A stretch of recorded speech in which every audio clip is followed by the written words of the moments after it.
Hey guys, welcome to Com History. My name is Stefan. Tonight we drift beneath the darkening skies of 17th century Europe, where a fiery stranger has just arrived.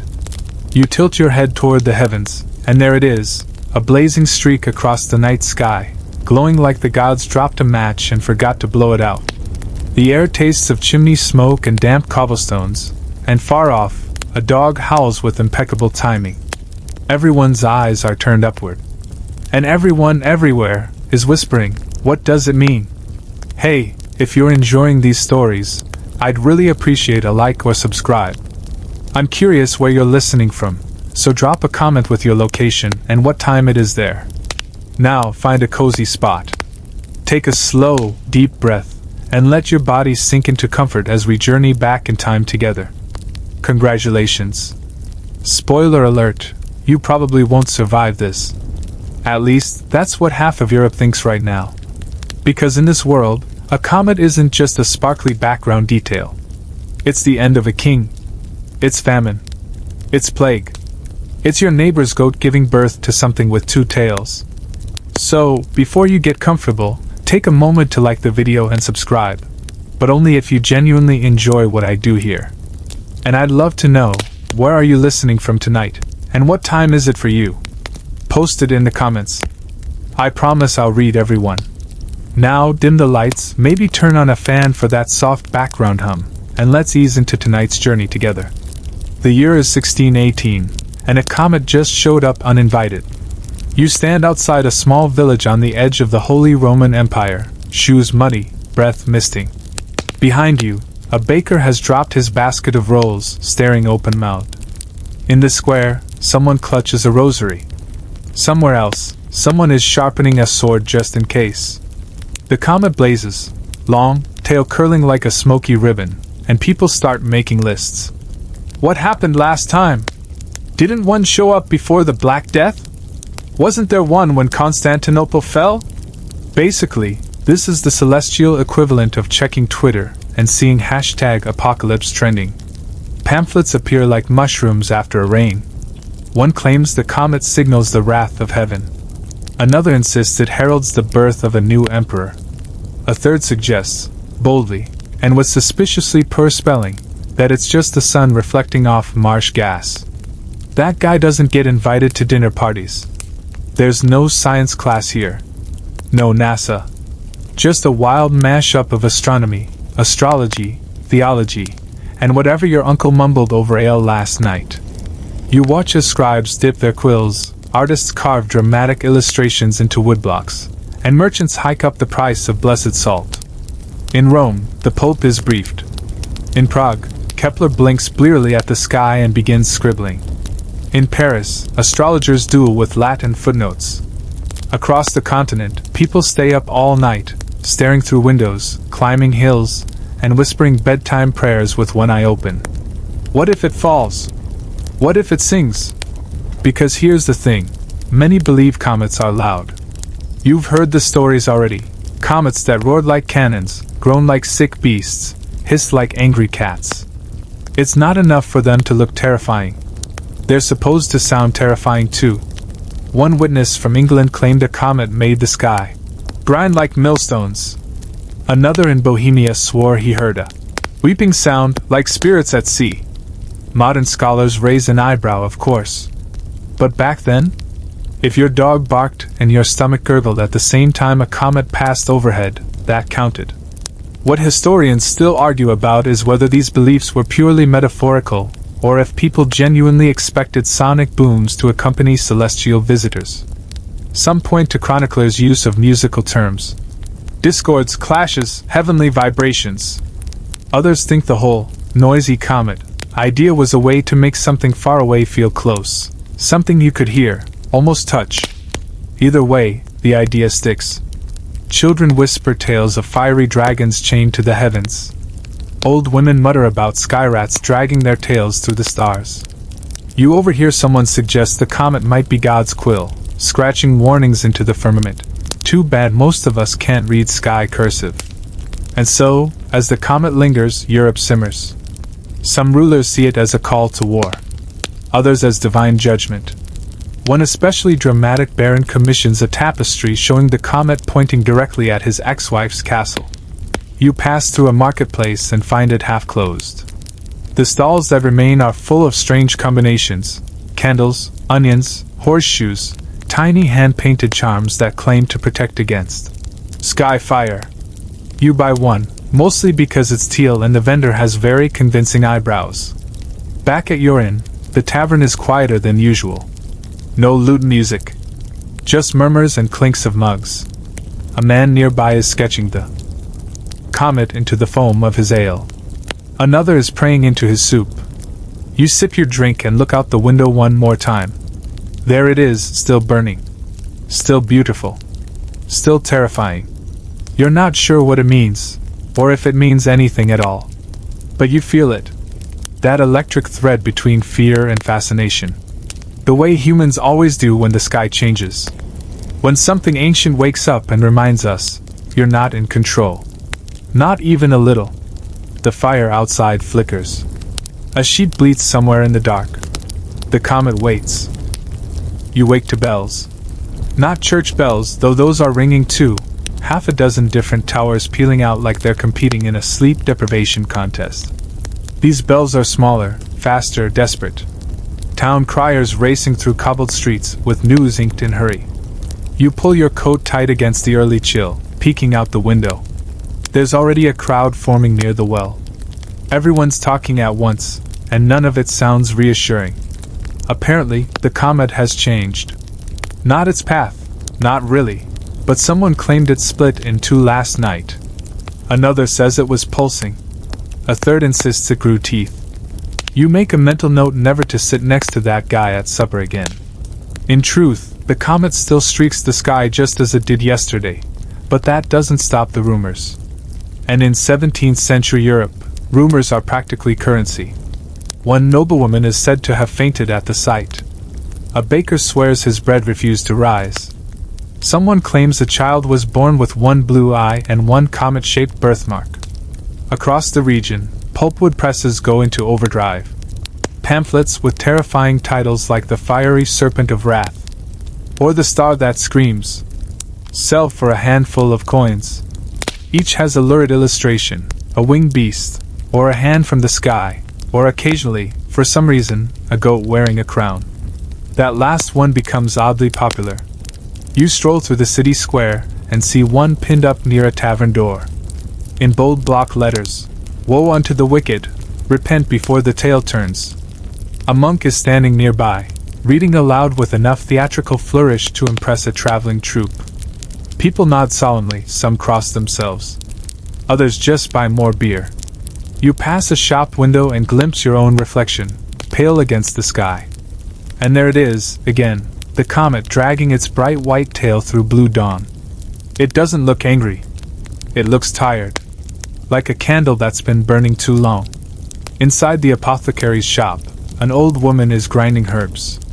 She glances up and mutters, "Star fever's coming." You ask what that means? She shrugs. It means people do stupid things when the sky forgets its place. And then she offers you a jar of pickled something. You decline politely. What historians still argue is how much influence these beliefs really had on daily life. Did fear of comets shift policy? Halt wars? Start new ones? Some scholars say it's exaggerated, that while the common folk were superstitious, the educated elites knew better. Others argue the exact opposite, that rulers latched onto comet panic like modern politicians use polls. Case in point? King Louis XII's astrologer allegedly told him that the comet of 1618 meant Spain would betray France. A few months later, guess what? France made some diplomatic adjustments. Coincidence? Or celestial strategy? Meanwhile, natural philosophers are scribbling away. Kepler, Tycho Brahe's eccentric successor, proposes a theory: maybe comets aren't omens at all, but celestial bodies moving in straight lines. This upsets nearly everyone who has built their career on curved paths and doom. You find yourself near a university library, peeking in through high-arched windows. Inside, candlelight flickers over scrolls and diagrams. A group of students debates loudly. one pounding a table, another drawing ellipses in the dust. Outside, a cat watches them through the glass with the serene judgment only cats can manage. You sit on a worn stone bench beneath a chestnut tree. Its leaves rustle in the wind, almost hiding the hum of nervous voices nearby. A child wanders up holding a wax tablet. On it, she's drawn a comet, sort of. It looks more like a duck with a flame behind it, but the effort's there. She holds it up to you proudly. You smile and nod. Very realistic. She beams. It ate my nightmares. You don't know what that means, but it feels important somehow. Because even as the comet incites fear, it also becomes art. Painters depict it with wings. Poets compare it to lovers scorned. One particularly dramatic pamphlet describes it as a flame torn from the hair of an angel. That gets read aloud at a wedding. The bride is not amused. There's something universal in it, the urge to turn fear into beauty, to take chaos and mold it into shape, to point at the sky and say, "See that? We gave it a name." As night falls again, you make your way to a hillside outside the city. Others are already there, wrapped in cloaks, passing around flasks, watching the stars. Someone plays a slow tune on a lute, soft enough that the wind carries it like a lullaby. The comet glows above, unwavering. Someone whispers, "Do you think it can hear us?" Someone else replies, "Only if we sing louder." You lie back on the grass, staring up until your eyes blur, and the comet becomes less of a shape and more of a feeling. Like an ache. Like a question that never quite got answered. You think of the girl's wax tablet. The duck comet. The nightmare eater. Maybe it's not here to doom us. Maybe it's just passing by. Morning comes slowly, and you wake with the taste of grass on your tongue and a crick in your neck. The hillside is mostly empty now, just a few others still curled under cloaks, dreaming of winged fire or breakfast. You stretch, your spine protesting, and the sky yawns pink above the city's edge. The comet is still there, pale now, like a memory with frayed edges. You head downhill, back toward the noise. Today is market day, and the stalls are already open, their canopies flapping like sails in the breeze. Chickens cluck irritably, carrots get arranged with military precision, and somewhere someone is swearing very creatively about the price of eels. All perfectly normal. Except, everyone keeps looking up. Not always directly. Sometimes just a glance, a twitch, a turning of the head as if pulled by a string. But it's there, this tension, this quiet counting of days since the sky changed. You buy a small loaf of bread and the seller asks, "Do you think it'll fall?" You blink. "The comet?" He nods gravely. "I dreamed it landed on my brother's bakery." You nod too, because what else can you do? The idea that comets fall, that they physically crash into Earth, isn't new. Even if no one's quite seen it happen, people are convinced they've felt it. A headache, a rotten harvest, a cow birthing a two-headed calf. All fair game. One scholar in 1630 wrote, "If heaven weeps stars, then surely earth shall grieve." Which sounds poetic until you realize he meant, stock up on salted fish and candles. This is when the theories start to really stretch. You hear one man say comets are the swords of angels, drawn for judgment. Another swears comets are made of etheric bile, expelled from the outermost sphere of heaven. One pamphlet declares that comets are actually divine punctuation.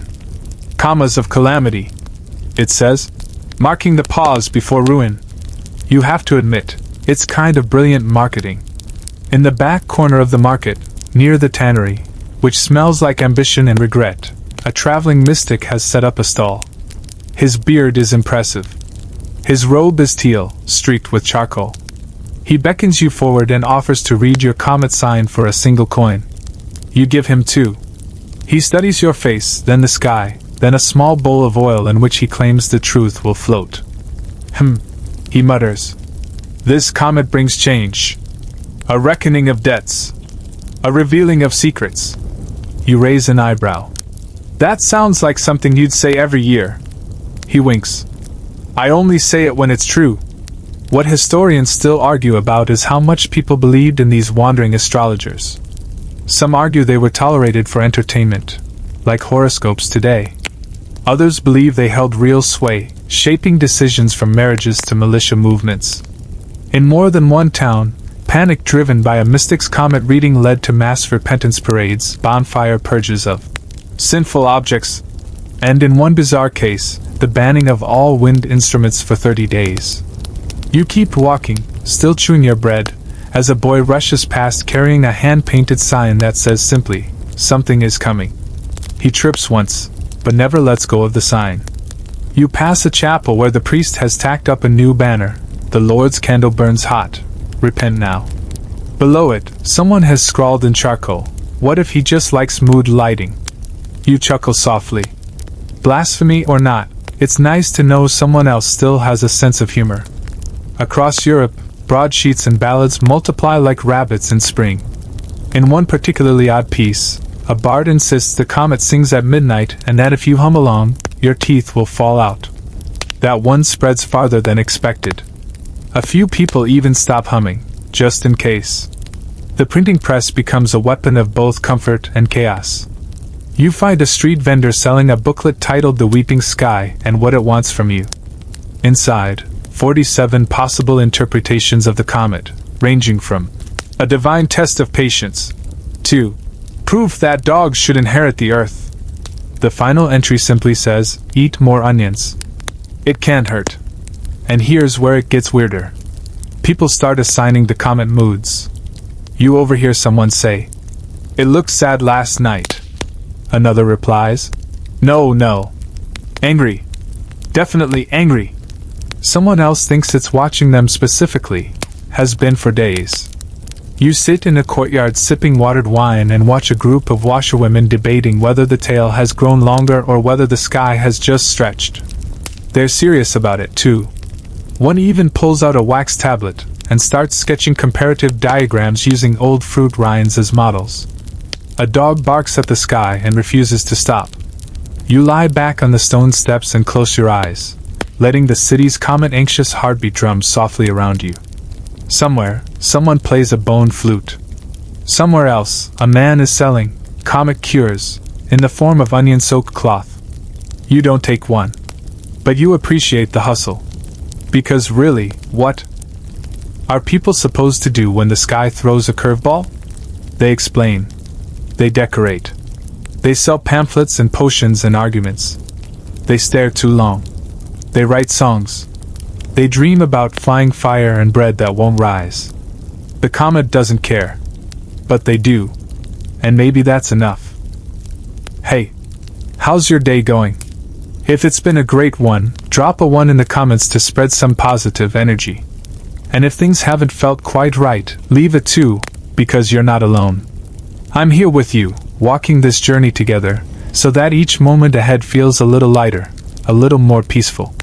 By late afternoon, things get even stranger. You're sitting in a tavern, sipping something herbal and questionably alcoholic, when a man bursts in shouting, "The comet hissed at me!" Everyone freezes. A woman near the fire mutters, "You probably deserved it." But that's not what's strange. What's strange is that no one laughs. Not really. Instead, a new round of debate flares up around the hearth. Has anyone else heard noises from the sky? One woman says she woke last night to a sound like wind threading through harp strings. Another insists she heard a long sigh, drawn out, like the sky exhaling centuries of frustration. And then there's the apothecary, who claims the sound was more like a sneeze from the gods. But no one wants to unpack what that might mean. This, right here, is why 17th century Europeans thought comets were noisy. To you, in the flickering tavern gloom, it seems silly, charming, even, but back then, it was deadly serious. The idea that comets sounded their approach was not some fringe theory. It was widely accepted. These weren't the polite twinkles of modern planetariums. No, these were shrieking heralds of divine anger, bursting into the sky with noise, fury, and the occasional sulfuric aroma. And to be fair, sulfur was a common complaint. In multiple towns, people described a sudden stink, like rotten eggs and burning parchment, wafting down from the comet's direction. Some thought this meant the comet came from hell. Others said it was merely brushing against the upper atmosphere, causing heaven's ceiling tiles to peel. In 1618, for example, a German pamphlet included a diagram of a comet trailing smoke and sparks behind it, labeled, "Breath of the Lord." Below it, a crowd cowers in various states of moral disarray. A naked man is inexplicably holding a duck. Historians still argue whether the duck was symbolic or just a weird printing choice. You return your cup to the barkeep, who's whispering with another patron about the best place to hide if the sky begins to fall. You hear words like, "Root cellar, old well," and "Uncle's crypt." You make a mental note not to follow any of these people during an emergency. The sun begins to dip lower, and shadows stretch long across the cobbles.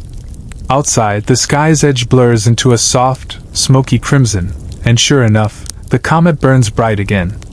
It almost glows now, as if it absorbed the entire day's gossip and is now reflecting it back with judgmental silence. You head outside. The air is still warm, but the crowd has changed. There's a hush, a reverence, as dozens of people stand quietly in the square, staring upward. Children press close to their mother's skirts. Dogs whine. And from somewhere, far off but unmistakable, comes a low sound. Maybe it's wind. Maybe not. Your skin prickles. Someone whispers. It's saying something. You can't hear any words, but you can't unhear the thought either. Now every rustle, every creak of timber, every soft breath sounds like a message. A warning. A story too old to speak aloud. You look up at the comet again, and for a moment you swear it winks. Of course, scientifically speaking, comets don't make sound. There's no air out there, no medium for vibration. But that didn't stop people from imagining. In a world full of unexplained noises, thunder without storm, animal cries in the night, distant bells ringing on windless days, it made perfect sense to give the comet a voice. Or at least, a soundtrack.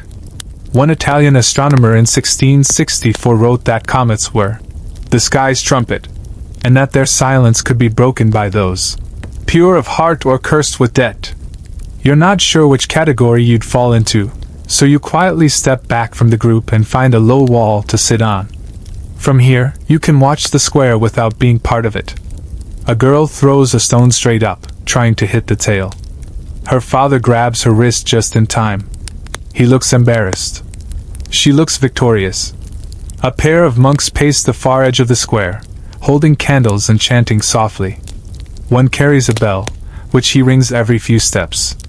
The chime echoes oddly distant. You wonder if that's what people mean when they say the comet sounds like a bell. Maybe it's just a memory trying to be heard. Someone starts singing. A lullaby, maybe? It's wordless, slow, wavering like light on water.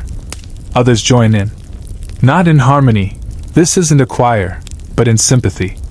Like they all feel the same song pressing gently on their ribs. Even the skeptics go quiet. You lean back against the wall, watching stars appear one by one. The comet remains bright and stubborn, like a stain on the sky no one can scrub away. A few people point and murmur, debating whether it's grown. Others just hold hands. You can't tell if you're comforted or unnerved. Because really, whether the comet screams or hums or does nothing at all, the idea of it lingers. It rewires your thoughts. Makes you question things you never noticed before. Why does bread go flat some days? Why did your dog bark at the window last night? Why has no one seen the old fishmonger this week? It's not fear. Not quite. It's possibility. You sit there for a while longer, letting the night fold around you. Behind the walls, someone is cooking onions, and the smell is oddly grounding. In the distance, a dog howls. Or maybe it doesn't. You smile. Whatever the comet is saying, if it's saying anything at all, you decide to let it finish. You're listening. You wake the next morning to bells. Not church bells or town criers, those you'd expect, but something softer, more tentative. A chime, perhaps. A metal spoon hitting a ceramic bowl, once, twice, 3 times in quick succession. Turns out, it's the weaver's apprentice, warning people that another comet-related sermon is about to begin. You stretch, rub your eyes, and follow the sound to the edge of the market square. And there, beneath a faded linen awning that's clearly seen better seasons, a local preacher stands barefoot on a wooden crate, shouting about tales. Comet tales, to be clear. He gestures wildly at the sky, which is currently very comet-free. It's morning, after all, but that doesn't slow him down. His argument?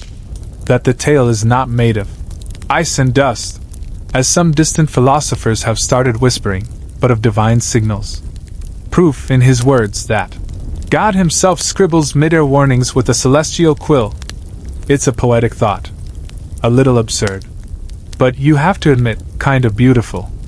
Back then, no one quite knew what a comet was. The science was still fuzzy, and the gap between educated guess and cosmic fever dream was basically a single sleepless night. Historians still argue whether people genuinely believed comets were atmospheric events, phenomena produced by the Earth itself, or celestial interlopers sweeping in from the unknown. The popular guess? They were omens. Harbingers. Reminders that someone, somewhere, messed up big time. And the tale? Oh, the tale was often considered a weapon. One pamphlet from 1680 described it as a sword, drawn slowly across the heavens. Another claimed it was the tale of a celestial beast, dragging ash and sin behind it. More than a few artists rendered it literally, sketching snarling comet lions clawing through constellations like a cat through curtains. In England, a satirical broadsheet suggested that Charles II was using the comet to comb the heavens in search of descent. Naturally, the court didn't love that. You wander away from the preacher. His sermon has drifted toward the dangers of painted eyebrows, and make your way down a narrow alley lined with dye vats and laundry lines. A washerwoman, elbows deep in suds, glances up at you. Seen the tale? She asks, as if it were a runaway goose. You nod. She sighs. It's longer than last night. My sister says it's aiming straight at our roof. You look toward her home, which is, thankfully, still intact. But you understand the anxiety. If you believed the sky could reach down and touch your house, wouldn't you feel watched? Back then, tail length mattered. It wasn't just a pretty streak. It was evidence of direction, duration, severity. If the tail pointed north, it meant famine. South? Plague. East? War. West? Divorce and bad lentils, probably. And those measurements weren't taken lightly. In Prague, for instance, entire towers were retrofitted with viewing platforms to chart the comet's tail against known stars. A monk named Elias Grube claimed he could read the tail like a scroll, each shift a paragraph, each flicker a new paragraph of cosmic reprimand. You'd like to think Elias was just lonely, but people believed him. Of course they did. When the stars move and your life feels unmoored, any explanation is better than none. You turn another corner and find yourself in a square crowded with artists. It's market day, and comet fever has infected everything. Paintings of flaming skies. Woodcuts of weeping angels shielding themselves from tail fire. Even gingerbread shaped like shooting stars, though one baker confesses she was aiming for comets but ended up with sad fish. A boy hands you a drawing he's done in charcoal, just black swirls and long gray streaks across yellowed paper. It's the comet tail, he says proudly. It ate the sun. You stare at the drawing longer than you mean to. The sun, half obscured by swooping lines. The tail, long and fierce. The way the boy's small hands have smudged the charcoal, making it look almost alive. You give him a copper and keep the drawing. Because it's not bad. And it reminds you that for all their fear, people also felt something when they saw the comet. Ah, yes. But also wonder. And sometimes, a strange tenderness. In France, midwives recorded a spike in birth complications during the 1618 comet, blamed entirely on sky anxiety. But those same records also include dozens of babies named after stars, tails, or even the comet itself. One unfortunate boy was named Petard, which loosely translates to little firework. Tough legacy. Historians still debate whether that comet was particularly bright or whether the fear just magnified its glow. Some say it was visible in broad daylight. Others say it was an illusion, a trick of light and collective hysteria. You sit on a stone bench now, the drawing folded in your lap. Around you, the market buzzes, commerce never sleeps. Someone's selling apothecary elixirs, guaranteed to banish tail curses. Another offers lead amulets shaped like eyes to watch the comet so you don't have to. You wonder what worked, if anything did. A wind picks up. Not a stormy one, just a whisper, sliding between stalls. Above, the clouds shift, revealing a blue patch. No tail, not yet. But soon. You lean back and stare at the sky. Because here's the thing, no matter what they believed, sword, beast, or brushstroke, people always looked up. They watched, measured, gossiped, recorded. They worried and they hoped. And in that shared habit, they left us something beautiful.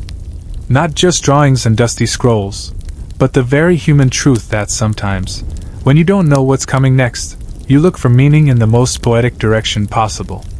Up. The comet comes back at dusk. You don't see it at first, you feel it. A hush falls over the square. People stop mid-sentence, mid-step, mid-negotiation.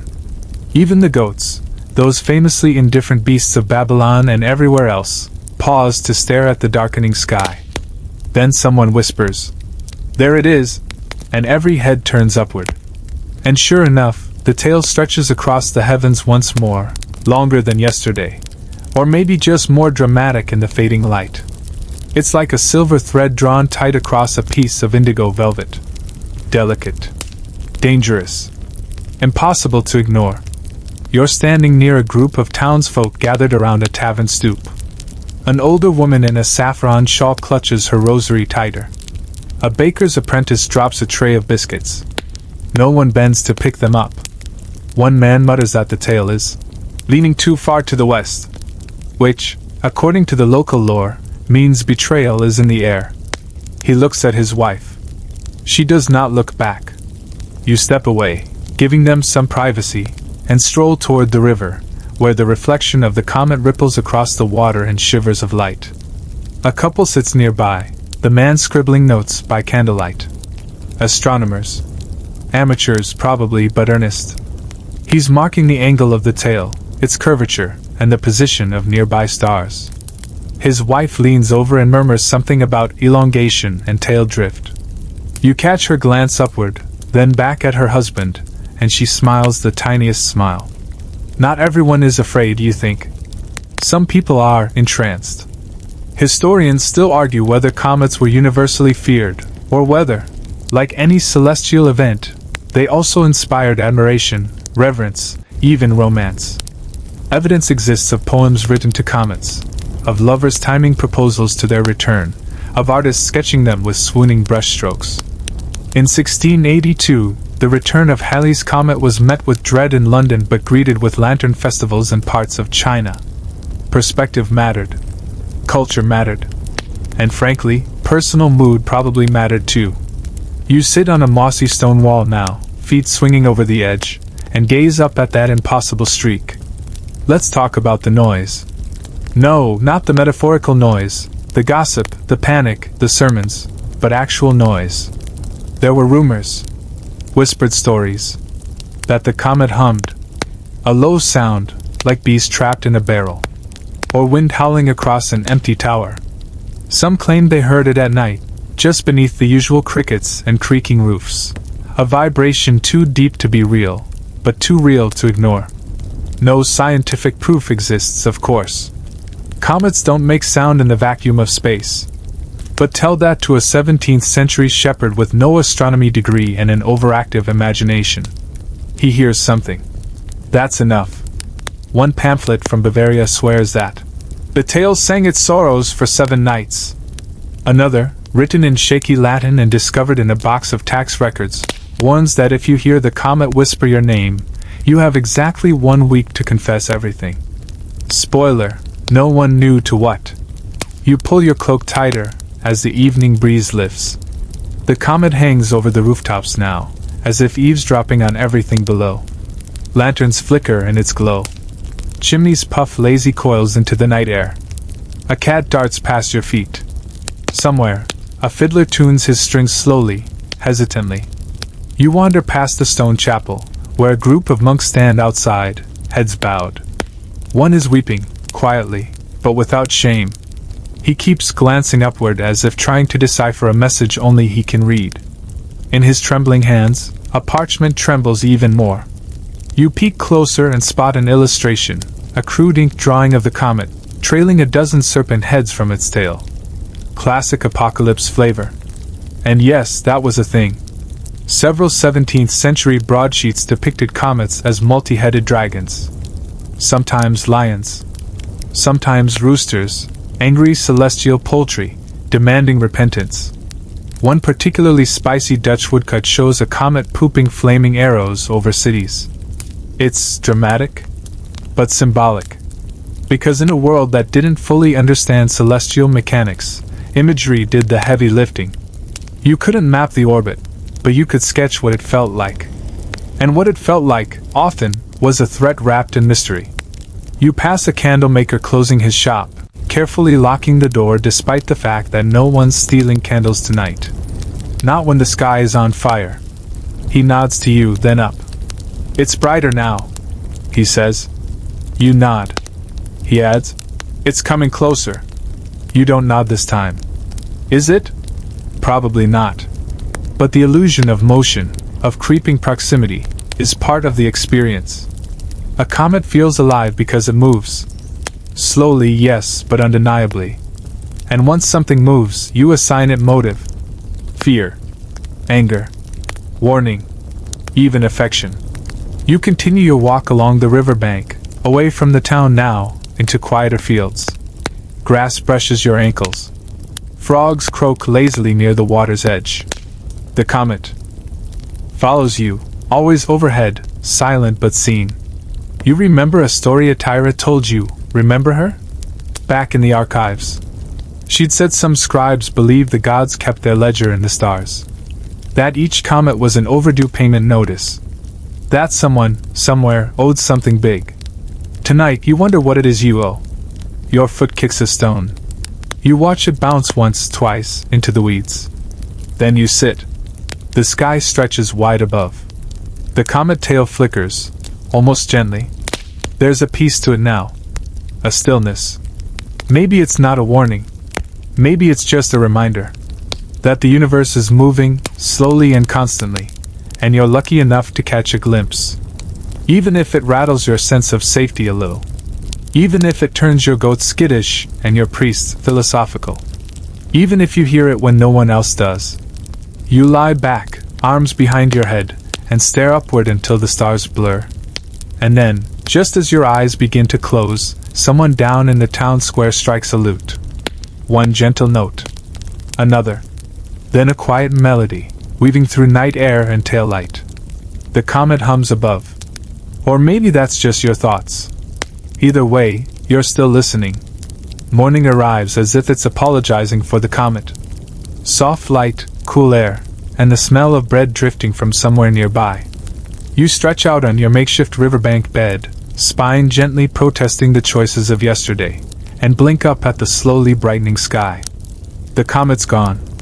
For now. You know it hasn't vanished. It's still up there, somewhere. But the sun has washed it from sight like a chalk drawing beneath a bucket of water. The sky is blue again. The goats are back to chewing things they shouldn't. The town pretends everything is fine. But you notice people moving a little more slowly. Speaking a little more carefully. As if afraid the sky might still be listening. Down in the market, a merchant sells dried figs beneath a bright red awning. You stop to buy a few, just enough to snack on, not enough to imply long-term optimism. The vendor catches your glance upward and grins. Don't worry, he says, handing you the figs.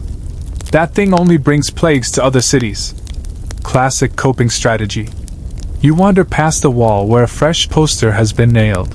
A black ink image of the comet with a halo of jagged flames, surrounded by tiny stick people running away. Beneath it, in shaky writing, prepare your soul. Or at least your roof. Catchy. It's the work of Brother Mariluz, a monk with a flair for performance and exactly zero interest in historical accuracy. Yesterday, he was preaching that the comet was God's sneeze. Today, it's his torch. Tomorrow, maybe his pet snake on a leash made of time. Mariluz isn't alone. In towns across Europe, comet-fueled preachers have been shouting warnings from church steps, hillsides, and barroom tables. Some say the comet heralds war. Others say it's judgment. One in Prague insists it's a heavenly fishhook pulling sinners skyward. Historians still argue whether this was genuine belief or convenient drama. Because a comet was useful. You could blame it for everything. Crop failure? Comet. Poor harvest? Comet. Unexpected twins? Definitely comet. It became a shorthand for chaos, a cosmic. Because I said so. That wrapped the unknown in a shiny tale of skyfire. No proof needed. Just point, gasp, and prepare to repent. You walk toward the edge of the marketplace now, where a group of children are building a comet out of straw. They're tying a long tail of frayed cloth to a clay pot, giggling as it topples off a wooden fence. You smile. Even doom can be play, if you're 5 and someone else is holding the tablet of debts. One child says, "It eats bad people." Another replies, "No, it eats goats." Then a third, the smallest, says quietly, "No, it just watches." You don't ask how she knows. You don't want to know. Instead, you head down a winding alley where apothecaries keep their doors cracked open just wide enough for mystery to sneak through. Bundles of herbs hang from strings above your head. Chamomile. Lavender. Something that smells suspiciously like wet hay. A woman with deep laugh lines and hands stained green offers you a charm. Protection from celestial anxiety, she calls it. It's a tiny sachet of dried flowers tied with goat hair and sealed with wax. You take it. Not because it works, necessarily, but because the idea of it works. And in the 17th century, that was enough. Because comets weren't just science problems. They were story problems. And humans love stories. Always have. Always will. You remember reading about the Great Comet of 1618, seen across Europe and painted with particular flair by artists who had clearly never met a tale they couldn't exaggerate. One German print showed the comet dragging swords behind it, raining blood on cities, and scaring sheep into churchyards. Another showed it wearing a crown, because of course it did, with tiny devils dancing along the tail. But here's the strange part. These terrifying illustrations? People bought them. They weren't warnings so much as souvenirs. Like buying a t-shirt that says, "I survived the end times again." The truth was, most people didn't want the comet to go unnoticed. They wanted to witness it. To remember it. To tell their grandchildren they'd been there, that they'd seen the sky break open and lived to bake bread the next morning. You round the corner and find the astronomer's tower. It leans a little, like most buildings do after too many years of weather and wine. Inside, an old man scribbles figures on a scroll, tongue between his teeth. You watch as he draws a curved arc with a stub of charcoal. Parabola, he mutters. Or maybe hyperbola. Hard to say. He doesn't look up. You ask if the comet is coming back tonight. He shrugs. Maybe. They always do. And then, with a sideways glance, eventually, you head up the narrow stairs to the roof and step out onto creaking planks. The whole city spreads below you like a sun-dappled blanket. Rooftops, smoke trails, patchwork gardens. The sky is clear. The sun is high. The comet is gone. But the stories remain. And really, that's the thing. Comets were seen, yes, but more than that, they were spoken. Written. Shared. Twisted into symbols, stretched into metaphors, and folded neatly into family legends. You sip water from a jug and lean on the railing. Below, someone begins to sing, a folk tune about a comet with teeth, who ate the stars but spat out the moon.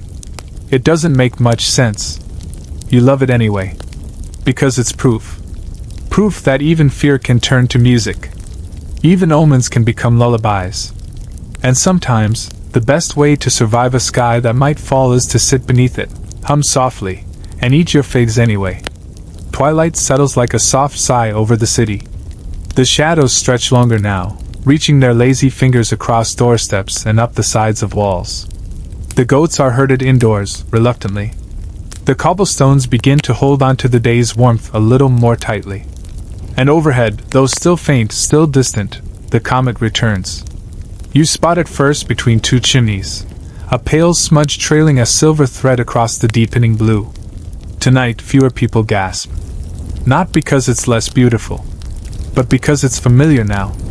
Like a strange guest who keeps showing up, uninvited but not quite unwelcome. You find yourself standing beside a public well, its stones worn smooth by centuries of calloused hands and weather. A woman nearby, hauling water with the casual strength of someone who does it daily, squints up at the comet and mutters, "Still here, then?" Her voice isn't fearful, just tired. Which, honestly, may be more dangerous. Because in 17th century Europe, a tired population could be stirred in alarming directions. One night of panic? Manageable. A week of fear? Concerning. But prolonged anxiety? That seeps. That molds things. And that's when the whispers start. You wander toward the tavern, a crooked building with a leaky lantern and a door that always sticks in the humidity. Inside, it smells like smoke, wine, and questionable stew. At the back, a group of men huddle around a table. One leans forward, says something low, and glances toward the comet outside the window. You catch only part of it. Saw a nun levitate. Right after it appeared. The others nod. Or at least, they don't not nod. Because once the sky has done something bizarre, everything else bizarre starts to feel more plausible. Historians still argue whether comet-related superstitions were rooted in sincere belief or opportunistic drama. Probably both. It was easy to tie misfortune to a celestial blaze. Your rival's crops failed? Clearly divine retribution. That fire at the stables? The comet's breath. Your own hangover? Cosmic punishment. For what? Doesn't matter. Pick something and repent twice. Even medical anomalies weren't safe. A child born with an unusual birthmark? Blame the comet. A baker collapses mid-need? The air was too comet thick. A merchant sells you sour wine? Comet vintage. You laugh a little at that last one, but the tavern owner doesn't. He just shrugs and tops off your mug with something sharp and herbal. Keeps the sky from noticing you, he says, serious as parchment. You thank him, not entirely sure he's joking.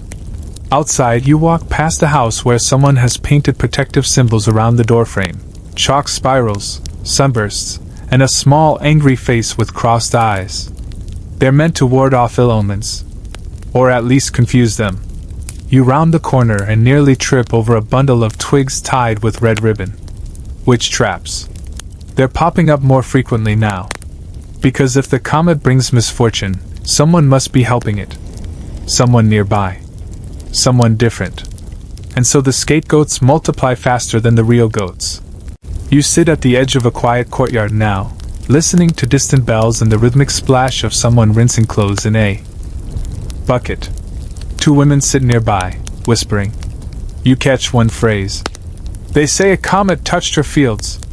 Nothing grows there now. The other makes the sign of the cross and says a prayer that sounds like a mix between Latin, fear, and wishful thinking. You don't interrupt. You just lean back and trace the shape of the comet again in the sky, its tail fanned slightly wider tonight, like a brushstroke made by a nervous painter. You think of the scholars. Those patient astronomers, hunched over sextants and ink-stained journals, trying to chart something that didn't obey rules. At least not the right ones. Not the human ones. Some tried math. Others tried astrology. A few tried both and went quietly mad.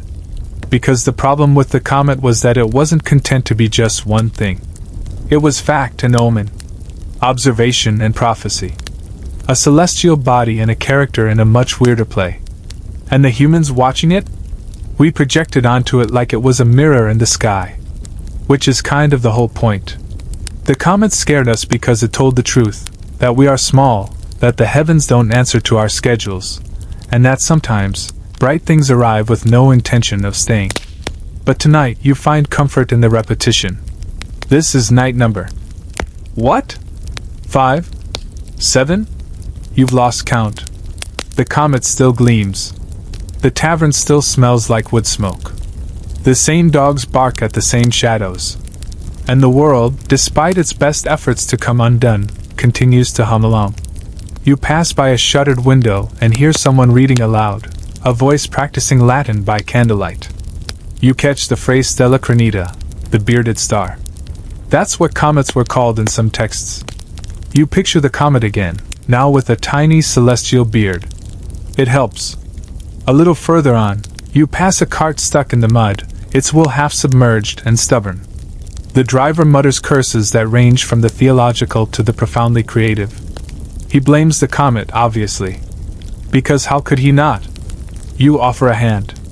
Together, you lift the wheel, rock the cart forward, and watch it lurch free with a satisfying squelch. He grins. Maybe it'll hit someone else next time. You nod. And keep walking. Back at your lodging, a borrowed room with a thatched roof and suspiciously loud floorboards, you settle into the blanket pile. The comet hovers just outside the window, its glow softer now, like it's dozing too. The night air smells like damp wool and thyme. You close your eyes. Not because the sky is calm, but because you are. Because even if the world is watching the heavens with suspicion, you're starting to understand something. You're not here to interpret the comet. You're here to remember how it made everyone feel. And that might be the more honest truth. The morning is slower now. After days of people craning their necks skyward like sunflowers with anxiety disorders, there's a collective soreness settling in the city's bones. Breakfast stalls creak open as usual. A boy chases a chicken past the cobbler's bench. Somewhere, a baker drops a tray of rolls and curses just loud enough for the nearby priest to raise an eyebrow. And up in the sky? Still there. The comet hasn't left. You squint up at it through a canopy of early light and mild fog. It's dimmer now, maybe just a trick of the sunrise, maybe not. But either way, the town has reached that strange point in any crisis: fatigue. Comet fatigue. Even fear has a shelf life, apparently. You're wandering near a market square when you spot it, a hand-painted sign nailed to a crooked post. Comet tonic, guaranteed protection. Or return as ghosts to demand refund. You pause. Consider it. Decide against it. Because for every one of those ridiculous tonics, 3 other stalls are selling comet-themed relics. Wax charms, carved wooden stars, a few locks of goat hair tied to silver threads, no explanation, no refunds. Comets, you realize, make surprisingly good business partners. You stop at a stall selling hand-copied pamphlets. One of them bears a woodcut illustration of a terrified nun pointing at a sky full of flames. The headline reads, "Repent now, ye who danced at Candlemas." You pick it up. The scribe behind the counter shrugs. That one sells best in the evenings. Historians still argue whether such printed panic helped people process their fear or simply amplified it. But we do know this. By the late 1600s, broadsheets and pamphlets had turned every major comet into a publishing event. The printing press became the comet's loudest megaphone. You flip through the pages, half scripture, half fan fiction. Comets as divine messengers. Comets as demonic warnings. Comets as punishment for kings who taxed too much, and for peasants who danced on Sundays. It's a wonder anyone made it through without nervous hives. You wander toward a smaller alley off the main square, where a local apothecary is arranging bottles in her window. She glances up at the sky, sighs, and places an extra bundle of sage in the corner. "For peace," she says. "Or placebo." You nod. The street curves, and you pass a row of stoops where older women sit spinning thread and watching the world go by. One of them, her hands a blur over the spindle, mutters that she remembers the last comet, back when she still had 2 good knees and a husband who claimed he could read the stars. He couldn't, she adds. He got lost 3 fields from home. They laugh. You smile. It feels like things are loosening. Not entirely, of course. There's still the occasional scream, still the occasional child waking in the night saying the stars whispered to him. But more often now, the talk is wry, sardonic, human. Because there's something delightfully stubborn about our ability to normalize even the most cosmic disruptions. One day, panic. Day 4, breakfast as usual. By day 7, comet-themed puppet shows in the square. You sit beside a stone fountain, dry the season, but still a favored gathering spot, and listen as two men argue whether the comet brings cold weather or just makes people think it's colder. A third leans in. "It's not the comet," he says. "It's my neighbor's breath. I've seen fog less dense." They cackle. You can't help it. You do too. The mood is shifting. You follow the curve of the road past the stone church, its bell tower leaning like it's peering into the next village. The priest is sweeping the steps, muttering half-prayers and full complaints. He glances at you, then the comet. "I ran out of sermons 3 days ago," he says. "Started rereading Leviticus. People deserve this." You offer a sympathetic look. Maybe a little guilty. That night, you find yourself back at the inn, its walls now decorated with a crudely drawn image of the comet beside a message that reads, "No sky talk after supper." It's probably for the best. Over dinner, someone plays the lute, and someone else sings about a goat that fell in love with a celestial body and forgot to come home. It's catchy, and weirdly touching. Later, in your room, you sit by the window. The comet gleams less harshly tonight, softer now, like an ember that's almost burned through. You write in your travel journal, ink catching slightly where the page wrinkled from last night's spilled tea. Your entry reads, "Today we joked. That matters. Because it does. Humor is history's pressure valve. In the face of stars that blaze without explanation and skies that offer no reassurances, laughter is the oldest, safest heresy. The comet may linger, but fear doesn't have to. And as you lie back, letting the creak of old timbers lull you to stillness, you feel a quiet defiance settling into the town's bones. Not arrogance. Just endurance. The kind that says, we may not understand it, but we'll still sell comet-shaped pies at the harvest fair. Because that's what people do. We stare into the unknown, mutter something sarcastic, and keep going. And maybe, just maybe, that's what the stars admire most. The comet is still there the next morning, but you no longer feel the same jolt when you see it. Maybe that's the nature of all. It wears itself out when left on repeat. What felt like a celestial rupture now feels, somehow, like part of the landscape. Like a weirdly shaped tree or a neighbor who always leaves his boots outside. You step into the street and realize the town has returned, mostly, to its usual rhythm. The blacksmith hammers. The baker shouts. The fishmonger is once again yelling at the goose that won't stop sitting on his best crate. But as you walk past the town square, you notice something unusual. A makeshift stage being assembled. And by stage, you mean several hay bales, 2 doors laid flat, and a curtain that looks suspiciously like someone's laundry. A child informs you, with great solemnity, that there will be a play this afternoon. About the comet, he whispers. And also goats. Of course. You continue on, winding your way through the quieter edge of the village, where gardens sprawl in irregular rows and cats rule with iron paws. Here, people are less panicked and more philosophical. There's a woman with 3 teeth and 1,000 opinions who tells you that she saw a comet once before and nothing happened. Except my cousin grew extra hair on one elbow, she adds. But that could have been unrelated. She winks. Historians still argue whether rural populations feared comets more or less than city dwellers. On the one hand, less exposure to printed panic. On the other, way more exposure to goats behaving strangely. You nod politely and press on. At the edge of a field, you find an old man tending bees. He's wearing a wide-brimmed hat and humming a tune that sounds both ancient and oddly like a sea shanty. He doesn't look up when he speaks. You're looking for meaning in the sky, he says. You freeze. I wasn't. You begin. You are, he interrupts, calm as anything. We all do. But meaning's heavier than starlight.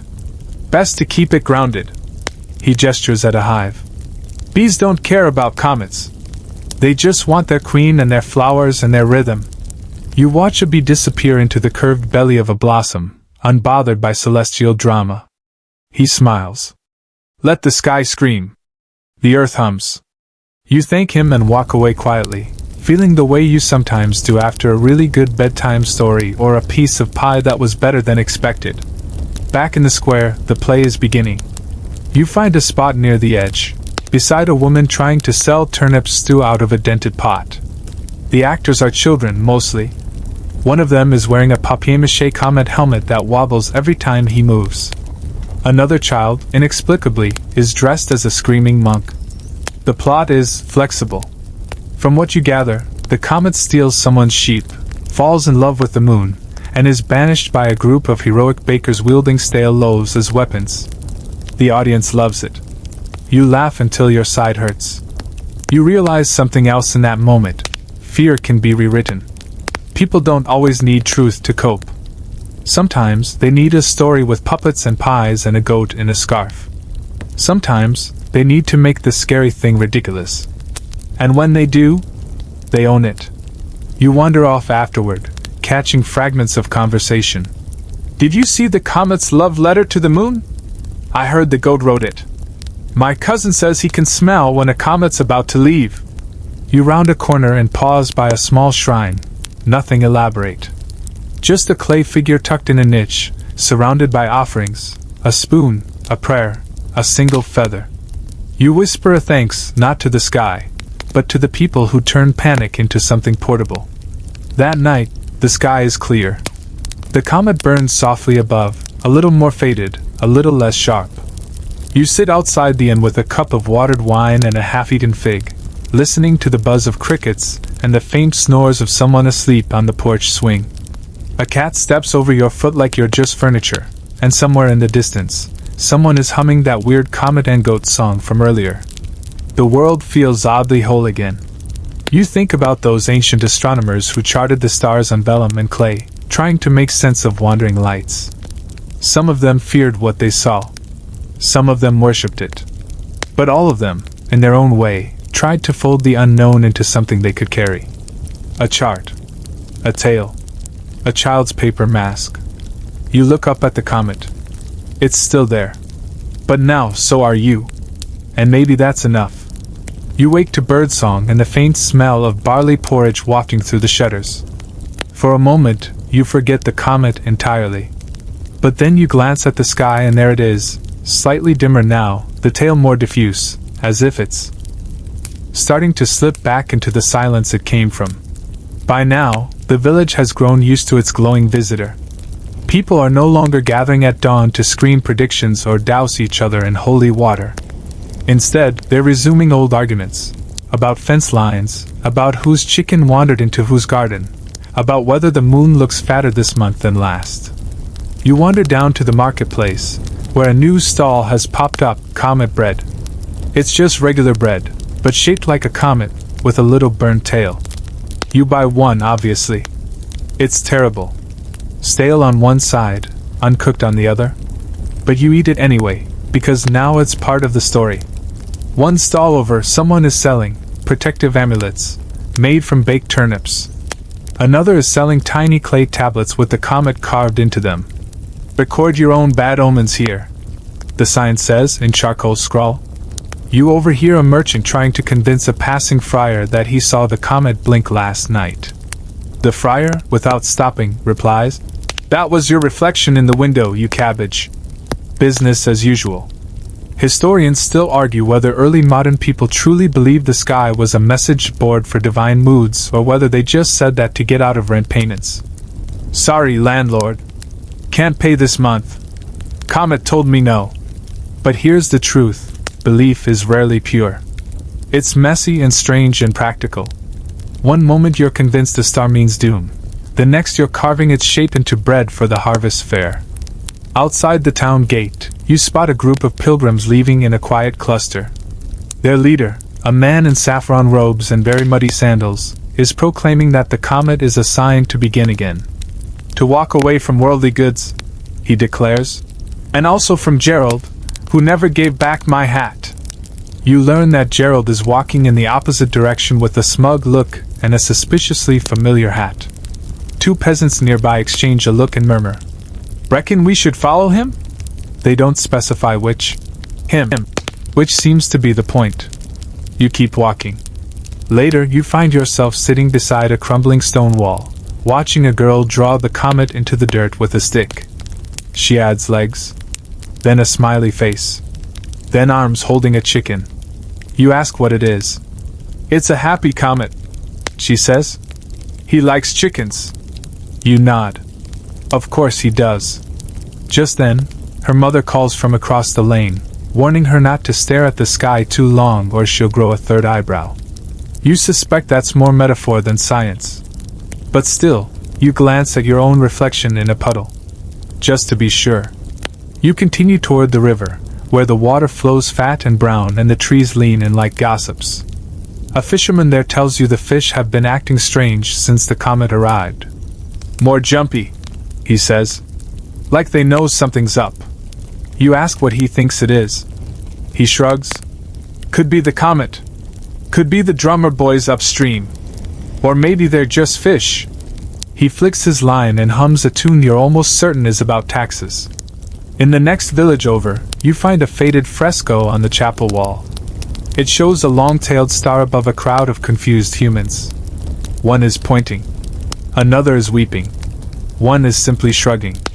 A goat, for some reason, is flying through the sky. You ask the priest about it. He squints at the wall and says, "That's our last comet. Or a bird with digestive issues. Hard to say." Turns out, nobody's really sure what the painting was meant to show. Over time, its meaning blurred like ink in rain. And now, it's just another part of the scenery. You sit in the chapel a while. It's quiet. Dust dances in the light. Someone left a pear on the altar. You think about all the comets that have come and gone.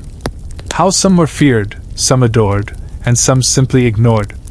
You think about all the ways people tried to explain the inexplicable. With prayers. With snacks. With poetry. And with shrugs. It's comforting, really, this sense that not knowing doesn't stop us from living. Eventually, you head back toward your inn, following a goat for no particular reason. It turns left when you thought it might go right, and somehow, that makes your day. That evening, the stars come out a little earlier. The comet still lingers, but it no longer steals the show. A breeze moves through the trees. Someone sings off-key. A dog barks once, then gives up. You sit on the steps and watch it all happen. A child next to you asks, "Will it ever come back?" You say, "Maybe." She nods solemnly. "I hope it brings snacks next time." You agree. You always agree with snack-based theology. As the sky deepens, the comet continues to fade. And yet, the memory of it burns a little brighter. Because that's the thing about these moments. They matter, not because they were explained, but because they were shared. Night stretches its velvet arms across the countryside, and you find yourself walking slowly along a ridged path just beyond the village, where the land slumps gently toward a patchwork of fields, the occasional fence post leaning like an old man after a long meal. In the dark, everything feels softer. Even the comet, now barely more than a ghost scratch in the heavens, seems to watch from a respectful distance, present, but no longer center stage. You pause to take it all in. Far below, scattered lights flicker in cottages and barns. Smoke curls upward from chimneys in faint gray ribbons. Somewhere, a donkey brays in protest to absolutely nothing. You don't blame it. You've had days like that. To your left, a lantern bobs toward you through the dark. The carrier turns out to be a traveling tinker, his cart rattling with bits of metal and mysterious tools you suspect are both useless and indispensable. He squints at the sky, then at you. "Still up there?" he asks, as though the comet might have packed its bags mid-afternoon. You nod. He spits into the grass. "Well, long as it's not bleeding fire, I say let it be." And with that, he trundles off, whistling a tune that you're pretty sure is called "The Goose That Ate My Hat." You continue on. A little farther, a hermit emerges from a thicket, hair like a thatched roof after a windstorm, carrying what appears to be a homemade astrolabe carved from driftwood and, for some reason, onion skin. He announces to the night, "It's not a comet, it's a heavenly fishbone." You offer him half a biscuit. He accepts, then disappears into the shrubbery like a badly timed ghost. Historians still argue whether comet-fearing hermits were more common in mountainous regions or just more dramatic when they showed up in records. But either way, you feel lucky to have met one. Later, you reach a small field where a group of people have gathered. Some are wrapped in blankets, others in theories. One man is reciting a poem about celestial portents that rhymes doom with broom, which honestly takes some talent. A woman nearby is sketching the sky in charcoal on bark. Another is trying to convince everyone that the comet is a frozen ball of sky dust and God's patience. A scholar wearing a hat that could double as a small tent mutters, "Or it's a goat's soul ascending." You decide not to question that logic. A few of them spot you and wave you over. You share the last of your dried figs, and someone passes a warm clay bottle of something that tastes faintly of licorice and poor decisions. A soft hush falls as someone starts humming a tune. Others join, no lyrics, just sound, low and slow, like the breath of the earth itself. You close your eyes for a moment and feel it ripple through your chest, a shared sound in a shared moment under a fading light. Someone eventually says, "It'll be gone soon." Someone else answers, "But we won't forget." And they won't. Because when people see something together, something vast and inexplicable and glowing above their tiny, goat-filled lives, they tend to hold on to it. Not just in memory, but in stories, in gestures, in odd folk songs about celestial cleaning equipment. The group disperses slowly. A few stay behind, curled up in cloaks, watching the sky as if waiting for the comet's last wink. You keep walking, feet finding their way over familiar stones, guided by instinct and the faint glimmer of dew on grass. At the base of the hill, you pass a cluster of old stone markers. Not graves, just boundary posts, long ignored, half swallowed by moss. Someone's tried to carve symbols on them. You recognize one as a crude star. Another looks suspiciously like a goat. You're starting to suspect goats are behind more of human history than previously believed. Nearby, a shallow pond mirrors the stars above.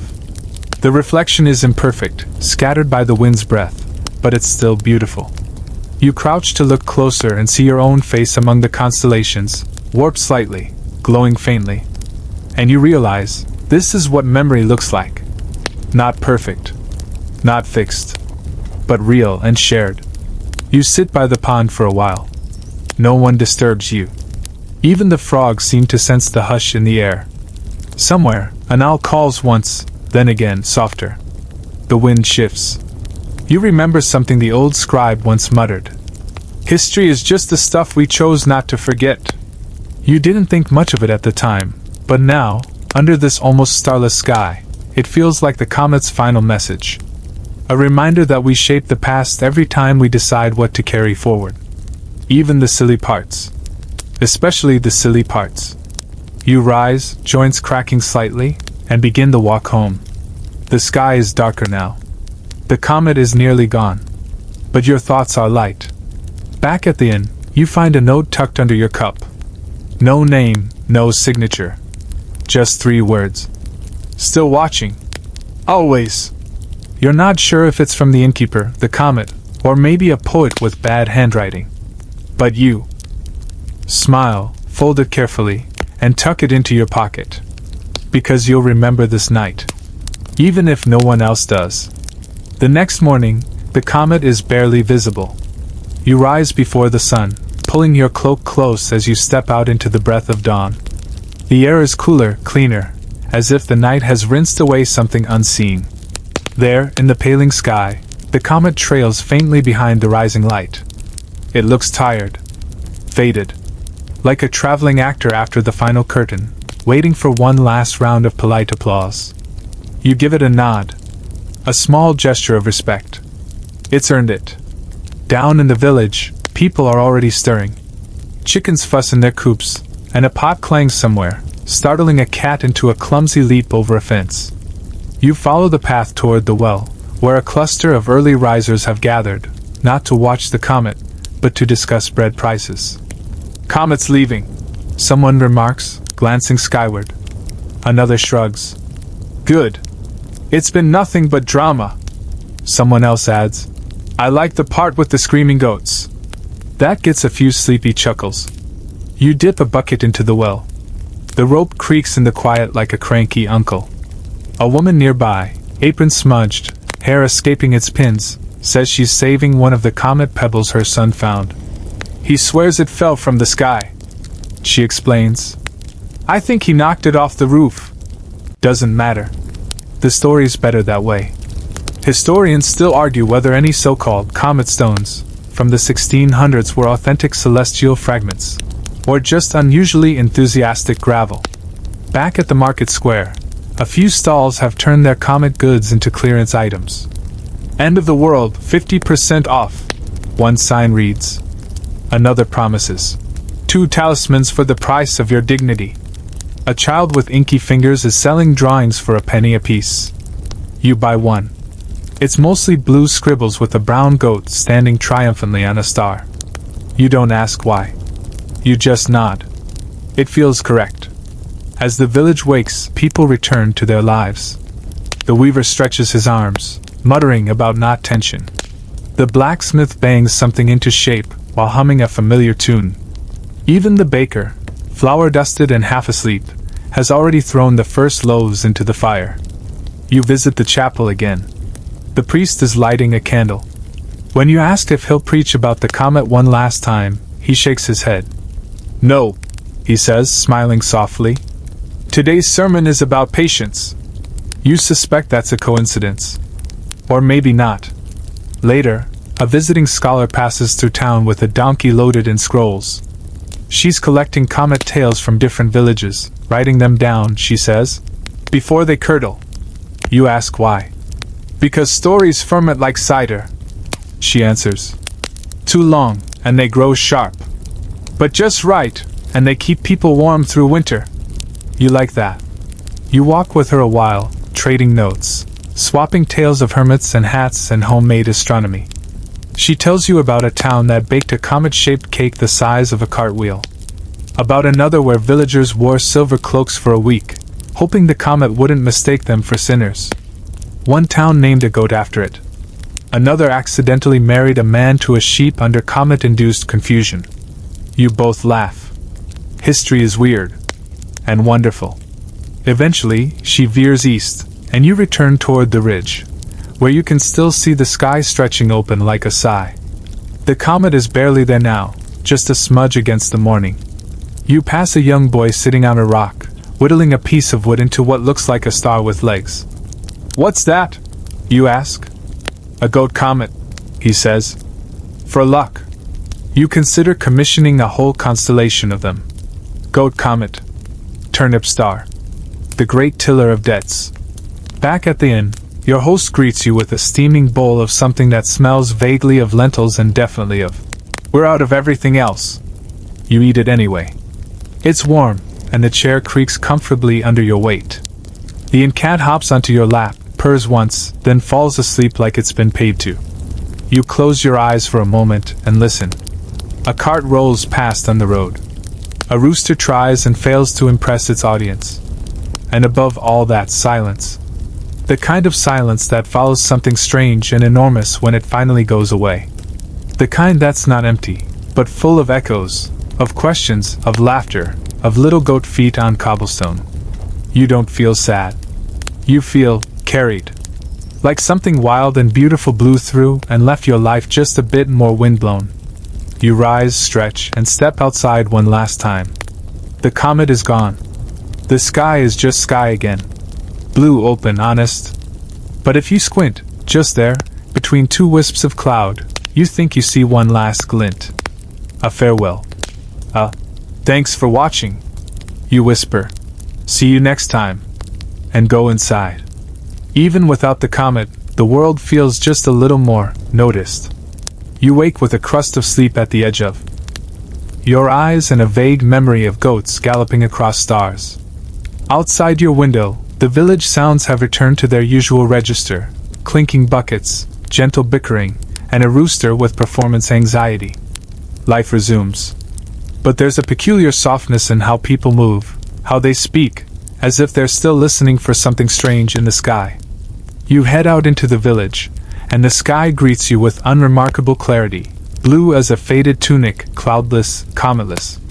But as you pass the square, you notice something new. A small wooden board has been nailed beside the well, where people are pinning drawings, poems, and comet accounts. It's like an unofficial archive, uncurated but earnest.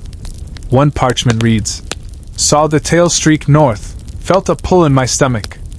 Might have been turnips." Another says, "Apologized to my sister. Not because of the comet.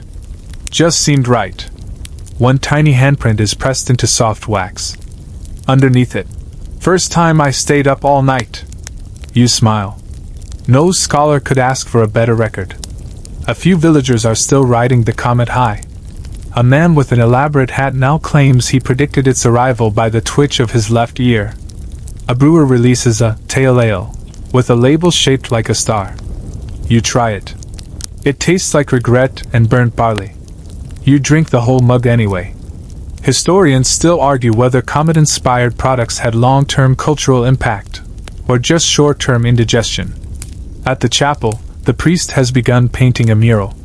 It's rough for now, only sketches. But you see the outline of a comet winding across the sky above a landscape filled with tiny figures, farmers, scribes, a goat standing atop a cart. You peer closer. One of the painted villagers has a cloak that looks a lot like yours. "Artistic liberty," the priest mutters. You're not sure whether to be flattered or deeply worried. Later, you join a scribe near the archive hut, helping copy some of the more coherent village comet stories onto parchment. He's young, all elbows and ink smudges, and deeply committed to the craft of spelling everything correctly, even the nonsense. He reads aloud one record. "At precisely the second hour past sunset, subject reported goose-related anxiety while observing celestial phenomenon." Another. "Noticed comet. Felt urge to sort lentils. Followed through." Even now, people are still stopping by to add their memories. A girl draws the comet with pink chalk. A boy adds a goat wearing a crown. You're pretty sure you've seen that goat before. The scribe leans over and whispers, "Some say the comet made us all a little braver." You raise an eyebrow. "Brave how?" He shrugs. "Brave enough to say things we wouldn't normally. Or do things we thought were silly." He flips to another page. "Someone proposed marriage during the third night. Did they say yes?" He smiles. "No idea. They signed it anonymous." A few yards away, someone sings a tune about the comet, off-key, but charming. You recognize the melody. It's the same one the blacksmith was humming while forging nails last week. The comet has passed. But the stories haven't. A merchant sets out clay figurines modeled after Comet Day memories. One is just a loaf of bread with wings. Another is a goat with stars for eyes. You ask how much? He says, "A fair trade for a good story." You offer him the drawing you bought from the inky-fingered child, the one with the goat standing on the star. He studies it with a sage nod and says, "Deal." You tuck the figurine into your bag. It's absurd. It's perfect. As you wander toward the edge of the village, you notice more signs of gentle change. A tree has been carved with initials. A fence post is painted with streaks of white and gold. Someone's tied silver thread around the top of the weather vane. The comet may be gone, but everyone is trying, quietly, tenderly, to keep a piece of it. At the mill, a new chalkboard reads, "Things that felt important while the sky burned." The list includes apologizing to Juno, eating the good honey, singing badly but with feeling, not checking the ledger before dancing. You nod. Good priorities. You spend some of the afternoon by the canal. The water moves slow and muddy. But in its surface, you catch reflections of sky and roof and laundry and sparrows. Nothing grand. Just the ordinary things the comet flew over and left unchanged. And yet, not unchanged at all. You meet the boy again, the one who carved the goat comet. He's made a whole set now, a comet family.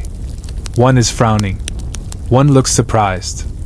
One is inexplicably a turnip. You ask if he'll keep making them. Until the next comet, he says. You grin. That might take a while. He shrugs. I've got time. Back near the inn, the air is golden with late light. A traveling juggler has arrived and is attempting to balance 3 potatoes and a candlestick. He's not very good. People clap anyway. The comet made everyone more generous with their applause. That night, the comet does not return. But someone sets out a candle just in case. Sleep comes easier now, doesn't it? Not because the world is simpler. It isn't. But because there's comfort in how the strangeness passes, and how people gather the fragments it leaves behind, tucking them into stories, songs, awkward sculptures of celestial vegetables. You wake up late. The inn is quieter today, the common room filled only with the gentle clink of breakfast being cleared away.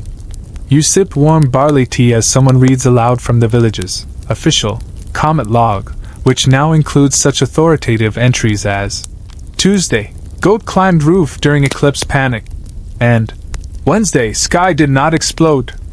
Relief noted. There's talk of a festival. Nothing grand, just music, bread, and a sky-watching party. Comet Fair, they're calling it. A chance to mark the memory while it's still warm. You head out, drawn toward the old watchtower on the hill. It's not the highest point, but it feels like the right one. The air is soft, and for once, the wind doesn't smell like burnt onions or goat drama. It smells like grass, and dust, and something like possibility. You reach the top, and someone has already left an offering, a smooth stone carved with a star and a single word. Scene. You sit beside it. Watch the village below as it stirs into afternoon. Watch the world, still spinning, still weird, still trying its best. You think about how all of this might be remembered. Will scholars argue over what the comet meant? Absolutely. Will someone claim it caused unusually emotional goat behavior? Yes. That theory is already in circulation. Will any of them know that in a tiny village near a low hill, someone once carved a poem into a soft clay tile that read, "One goat returned. One did not. Both remembered. Maybe not. But that's alright." You wander back down to the square. The children are playing comet tag, which seems to involve running in circles and pointing dramatically at clouds. A baker hands out cinnamon rolls shaped like swirling stars. You accept one, because you have no self-control and also because warm sugar is one of civilization's better inventions. You spot a familiar scribe perched near the fountain, writing slowly, stylus dragging across parchment like a sleepy bee across honey. You glance over his shoulder. He's writing about you. Not you specifically, but people like you.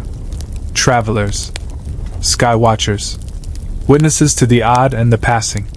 You clear your throat. He pauses, then adds a line. And someone listened. You nod, grateful. The sun is starting to drop. Gold pours across rooftops like syrup, sticking in all the corners.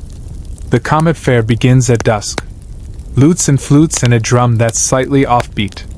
People dance in a wide circle, sometimes in rhythm, mostly not. You dance anyway. Then the stories begin. People share their favorite comet moments, real or exaggerated or both. Someone insists they saw a ghost goat galloping through the tail. Someone else says they were proposed to and still haven't answered. A child claims the comet whispered her name. When asked what it said next, she replies, "Snacks." It's all very unscientific. It's all incredibly true. Later, someone sings a lullaby. The same one you heard the night the comet left. This time, you hum along. And as the moon rises, thin and quiet, unbothered, you realize the comet didn't just visit. It stayed. Not in the sky. In the way people talk. In the way they remember.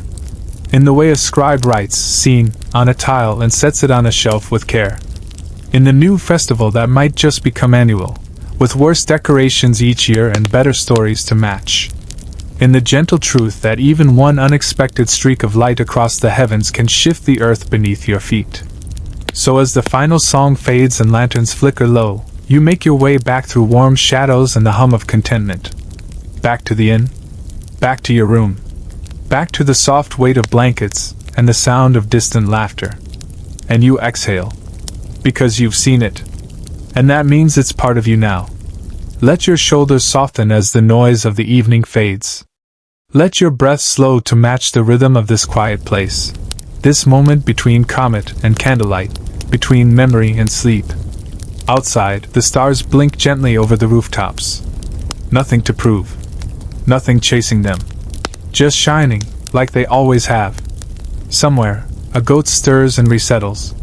Somewhere, a clay tablet cools on a windowsill, its markings whispering their way into history. And here, you are safe. You are seen.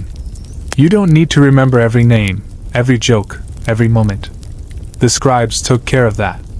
The sky recorded it in its own way. And your heart, it carries the rest. So drift. The stories will still be here tomorrow. The goats, probably too. You can let go now. Close your eyes. Float a little. Sleep, knowing that even the smallest life has echoes worth writing down. You're one of them. You mattered enough to be part of a sky-watching tale. Good night, traveler. You're part of that story now. Good night, traveler. My name is Stefan. Thank you so much for being here. Your support means a lot and I look forward to bringing you new topics soon. Stay kind, stay inspired, and I'll see you tomorrow.